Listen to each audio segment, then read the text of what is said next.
So basically क्या करना है, हम लोगों को सेल रेफरेंस पढ़ना है। सबसे पहले सेल रेफरेंस 3 तरीके का होता है। पहला आपका रिलेटिव सेल रेफरेंस हो गया, दूसरा मिक्स सेल रेफरेंस हो गया, और तीसरा एब्सोल्यूट हो गया। रिलेटिव वाले में ये लिख सकते हैं कि नो डॉलर साइन। मिक्स वाले में 2 कंडीशन हो सकते हैं। एक कंडीशन हो सकता है कि आप वर्टिकल पे चल रहे हो, एक कंडीशन होता है कि आप हॉरिजॉन्टल पे चल रहे हो। अगर आप वर्टिकल पे चल रहे हो तो बिफोर रो आपको डॉलर साइन लगाना है। हॉरिजॉन्टल पे चलेंगे तो बिफोर कॉलम डॉलर साइन आपको लगाना है। एब्सोल्यूट वाले कंडीशन में बोथ कंडीशन पे आपका डॉलर साइन लगना है। बोथ यहाँ पे कैसे कैसे चलता है, अगर मैं फर्स्ट एग्जांपल ले लूँ कि अगर मैं यहाँ पे D1 लिखता हूँ तो D1 को कैसे कैसे लिखेंगे। D1 का मतलब हो गया सीधा D1, मतलब नो डॉलर साइन। रो का मतलब होता है रो से पहले यानी कि D के बाद डॉलर देन 1। दूसरा कंडीशन होता है D से पहले और D देन 1, 2 कंडीशन। और तीसरा बोथ का मतलब है दोनों, यानी रो से भी पहले कॉलम से भी पहले, बाद और बीच का कंसेप्ट नहीं होता है। Yes, dollar D dollar 1। अब किस किस सिनेरियो में ये काम करता है उसका एक एग्जांपल लेते हैं। सबसे पहले हमने ये बताया कि अगर मैं यहाँ पे एक नाम लिखता हूँ, मैंने अमित लिखा और हमें इसको रेफरेंस पे लेना है। अगर मेरे को कहीं ड्रैग नहीं करना है, सेम दूसरे जगह सेल चाहिए तो ये कर लो, आपको कोई डॉलर साइन की जरूरत नहीं है। दिस इज एग्जांपल ऑफ, क्या बोल सकते हैं हम लोग, रिलेटिव रेफरेंस, क्योंकि रिलेटिव रेफरेंस में हमें डॉलर साइन की जरूरत नहीं पड़ती है। लेकिन आपको बोला मैंने कि ऐसा करो कि आपको यहाँ से लेके 20 तक आपको अमित अमित चाहिए, तो या तो आप कॉपी पेस्ट करोगे, but that is not a cell reference, वो तो कॉपी पेस्ट हो गया। तो हम यहाँ से अगर ड्रैग करते हैं तो हमें देखना है कि ये प्रॉब्लम क्या हो रही है। एक्चुअली हमारा जो सेल रेफरेंस जहाँ से वैल्यू उठ के आ रहा है वो है A11 में, तो यहाँ इक्वल टू A11 मतलब अमित आ गया। बट ये देखेंगे कि जैसे ही मैंने नीचे ड्रैग किया तो रो हमारी चेंज हो जाती है। F2 करके आप चेक कर सकते हो कि कौन सा कहाँ से कनेक्ट कर रहा है। F2 ऐसे तो दिख ही जाता है, ये 14 डायरेक्ट भी, ये 15, बट F2 डाल के आप डायरेक्ट चेक कर सकते हैं। तो बेसिकली इसमें क्या प्रॉब्लम है, ए प्रॉब्लम नहीं है, यानी कॉलम हमारा प्रॉब्लम नहीं है। वर्टिकल जब हम लोग ड्रैग करते हैं तो रो चेंज हो रहा है, तो जो रो चेंज हो रहा है रो के पहले आप लगा लो डॉलर। रो के पहले डॉलर लगा लिया तो आप देखोगे रो का समस्या सॉल्व हो गया। आप कितना भी नीचे आप जाओ। सेम एक बार और करते हैं। यहाँ पे ये अमित है, अमित को अगर मैं ऐसे खींचता हूँ हॉरिजॉन्टल, इस बार प्रॉब्लम क्यों हुआ वो देखते हैं। इस बार ये हॉरिजॉन्टल में कॉलम में वो मूव कर रहा है, हमारी वैल्यू A11 में है, ये B11 में देख रहा है, ये C11 में। तो इस बार हम A के पहले डॉलर लगा देंगे तो हमारा इधर का सॉल्व हो गया। यानी कि वर्टिकल जाना है तो रो के पहले रोकने के लिए, हॉरिजॉन्टल में कॉलम को रोकने के लिए कॉलम से पहले। लेकिन ऐसा सिचुएशन हो कि पूरे में आपको डेटा बनाना है, तब क्या करेंगे, एब्सोल्यूट का यूज़ करेंगे, जिसमें रो के पहले भी और कॉलम के पहले, बाद और बीच नहीं होता, याद रखिएगा, उससे कन्फ्यूज़न होगा। आप बोलेंगे रो के पहले कॉलम के पहले, सीधा क्लियर है कि A के पहले 11 के पहले, लेकिन आपने बोल दिया A के बाद, तो एक कंडीशन में तो A के बाद का मतलब होता है रो से पहले। लेकिन अगर आपने बोल दिया रो के बाद, तो कोई ऐसा होता ही नहीं है, डॉलर हमेशा पहले लगता है। तो हम याद रखेंगे रो से पहले या कॉलम से पहले। हमने दोनों लगाया, हम राइट में भी चल सकते हैं, हम नीचे भी जा सकते हैं, जहाँ तक जाएंगे हर वाले। इसका फ़ायदा ये है कि अगर यहाँ पे किसी भी तरह का चेंज होता है तो पूरा डेटा हमारा चेंज होगा, क्योंकि सब इसी से कनेक्टेड है। अब इसका एक बेहतरीन एग्जांपल देता हूँ, बेहतरीन। मान लो एक आपको टेबल बनाना है, क्या बनाना है, टेबल क्रिएट करना है। आपने क्या किया, 1 से लेके 10 तक का एक डेटा आपने बना लिया, 1 से 10, और इधर भी 1 से 10 तक का बना लिया। अब ये बताइए कि अगर मेरे को इसका टेबल बनाना है, इसका टेबल हमें बनाना है, तो हम कैसे मल्टीप्लाई करें ताकि ये टेबल बिल्कुल 2 का टेबल 2 का बने, इधर 3 का टेबल, इधर 4 का टेबल, इधर 10 का टेबल, जो भी है। तो नॉर्मली क्या करेंगे, दिस इनटू दिस करेंगे। अगर मैं इसको सेम को नीचे ले जाता हूं तो ये देखिए किस चीज़ का टेबल बन गया,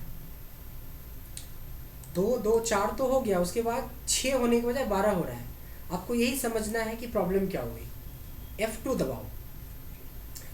फोर्थ था आंसर, सही था, क्योंकि हम सही चीज़ को सेलेक्ट कर रहे थे। लेफ्ट में ये हमारा चलेगा और राइट में ये हमारा चलेगा। तो 2 को 2 से मल्टीप्लाई करना था, 4 होना था। दूसरी बार में 3 को 2 से मल्टीप्लाई करना था, बट 3 को मल्टीप्लाई किससे कर रहा है, क्योंकि जैसे नीचे किया तो ये रो नीचे उतर गया। देखिए ये भी एक कंसेप्ट है। अब यहाँ पे क्या करेंगे, आपने डी के पहले यहाँ पे ये जो एरिया है आपका सी का एरिया है, ये वाला एरिया सी का एरिया है, और इधर के तरफ चलेंगे तो ये 22 वाला है ना। अब यहाँ पे कुछ नहीं करना, 22 से पहले, क्योंकि 22 ही बार बार नीचे की तरफ मूव हो रहा था, तो 22 से पहले लगा दिया $। बस आपको नीचे का सॉल्व हो गया प्रॉब्लम, प्लीज डन।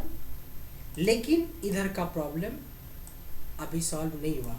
इसको ये होना चाहिए 2 एकम 2, 3 दूनी 6, 4 दूनी 8। अब देखिए यहाँ पे क्या हो रहा है, यहाँ पे F2 दबाओ, देखो 2 को 2 से मल्टीप्लाई कर रहा है। यहाँ पे नेक्स्ट सेल में क्या कर रहा है, ये 3 को 4 से कर रहा है, जबकि 3 को इससे करना था। ऐसे कंडीशन में C जो है, जो मेरा मेन था, जिसको रुकना चाहिए था, वो बढ़ के D बन रहा है। देखिए B C, यहाँ तक C ठीक है, ये D बन गया, E बन गया, F बन गया। यहाँ पे हमें C के पहले। अब देखिए ये दोनों मिक्स कंडीशन का सबसे बेस्ट एग्जांपल है। रीजन क्या है कि देखिए हमें ऐसे जाने के लिए कॉलम को रोकना पड़ेगा, इस सेल में से कॉलम को रोका, और वर्टिकल जाने के लिए हमने 22 को रोका, रो को रोका। This is the best example for mix condition. ये मिक्स का सबसे बढ़िया कंडीशन है। एब्सोल्यूट तो इजी है, ये सबसे बढ़िया। अब ये ऐसा टेबल है, डायनेमिक टेबल बन गया आपके पास। अभी आपको 17 का टेबल चाहिए तो यहाँ 17 लिख दो, अपने आप ये 17 दूनी 34 से 51 कर लेगा। अगर 50 का टेबल चाहिए 50 कर लो, लाख का टेबल चाहिए लाख कर लो, 1000 का चाहिए 1000 कर लो, पॉइंट का वैल्यू का चाहिए 12.36% पहले आता था। जिसका चाहिए वो टेबल आपका बन गया, डायनेमिक टेबल बन गया।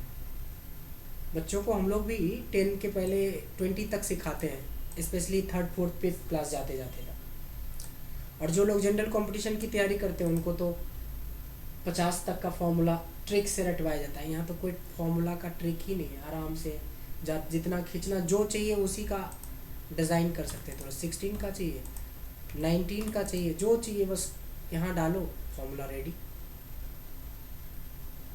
तो ये टेबल क्रिएशन का एक बेहतरीन एग्जांपल है। और ये टेबल क्रिएशन के थ्रू हम लोग सेल रेफरेंस का बोल सकते हैं कि सेल रेफरेंस में भी स्पेशली लोगों को कन्फ्यूजन मिक्स वाले में रहता है, कहाँ लगाएं कहाँ छोड़ें।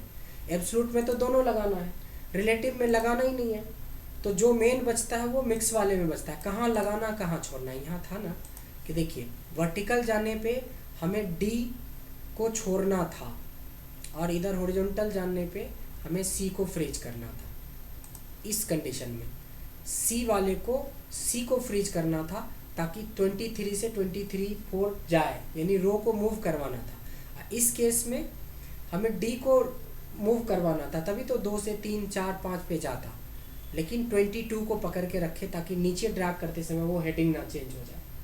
तो this is the best example for sale reference, और स्पेशली सेल रेफरेंस में मिक्स का।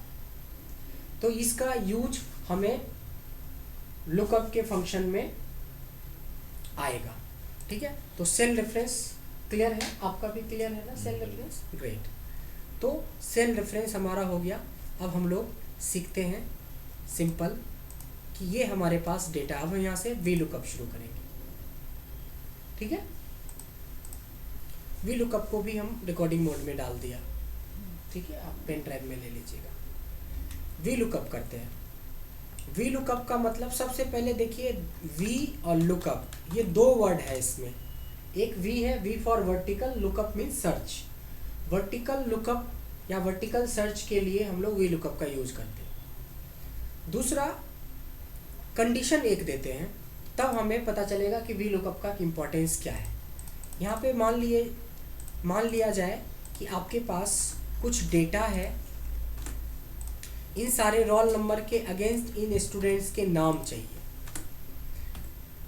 क्या क्या ऑप्शन है इस क्वेश्चन का?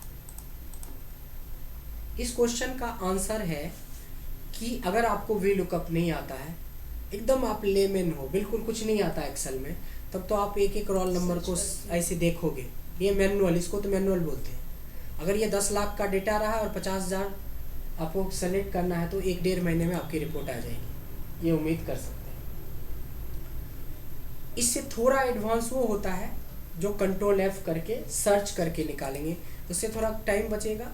इस डेटा में कंट्रोल F करके ये जैसे ही मिला, यहाँ इसके सामने का नाम कॉपी किया और पेस्ट कर दिया, फिर वही एक्शन रिपीट होगा। कॉपी किया, कंट्रोल F में सर्च करवाया, हमें मिल गया वैल्यू, मिला तो उसके सामने की वैल्यू को कॉपी किया, पेस्ट किया। बस इसकी लिमिटेशन ये है कि 5, 10, 20, 50 तक है तो चलो एक्सेप्टेबल है। अब जैसे ऐसा सोचो कि 10 लाख डेटा है और 50,000 लोगों का रोल नंबर के अगेंस्ट उसकी नेम चाहिए या उसका मार्क्स चाहिए, कुछ भी चाहिए। ऐसे ही क्वेश्चन का सॉल्यूशन है हमारा वर्टिकल लुकअप, वी लुकअप। सबसे पहले देखते हैं कि वी लुकअप के सिंटैक्स क्या क्या है। वी लुकअप के सिंटैक्स में आप देखेंगे कि सबसे पहले है आपका लुकअप वैल्यू। लुकअप वैल्यू क्या होता है? लुकअप वैल्यू होता है जो क्वेश्चन में आपको पूछ रहा है, यही तो पूछ रहा था। हम लोग कंट्रोल F में भी तो इसी को सर्च किया था, मैनुअल भी तो हमने इसी को सर्च किया था। ये लुकअप वैल्यू, ये वैल्यू है हमारा जिसको हम सर्च करने वाले हैं, या ऐसे कर सकते हैं दूसरे लैंग्वेज में, दोनों में कॉमन होने की पॉसिबिलिटी है। जो इसमें भी हो उसमें भी हो, ही तो हम सर्च करके निकालेंगे। दोनों की कॉमन होने की पॉसिबिलिटी जिसमें हो, दैट इज लुकअप वैल्यू। फिर आता है टेबल एरे। तो इसको तो आंख बंद करके टेबल एरे मतलब पूरी टेबल आपको सेलेक्ट कर लेना है। टेबल एरे के बाद होता है column index number. Column index number क्या होता है कि जो चीज़ आप सर्च कर रहे हो इस टेबल में कितने नंबर कॉलम पे है। तो 1, 2 तो 2 कर देंगे, और कॉमा 0 क्योंकि हमें एग्जैक्ट मैच करवाना होता है, तो फिलहाल हम 0 लेके चलते हैं। जैसे जैसे आगे बढ़ेंगे उसे हमारा क्लियर हो जाएगा। सारा आंसर हमारे पास आ चुका है।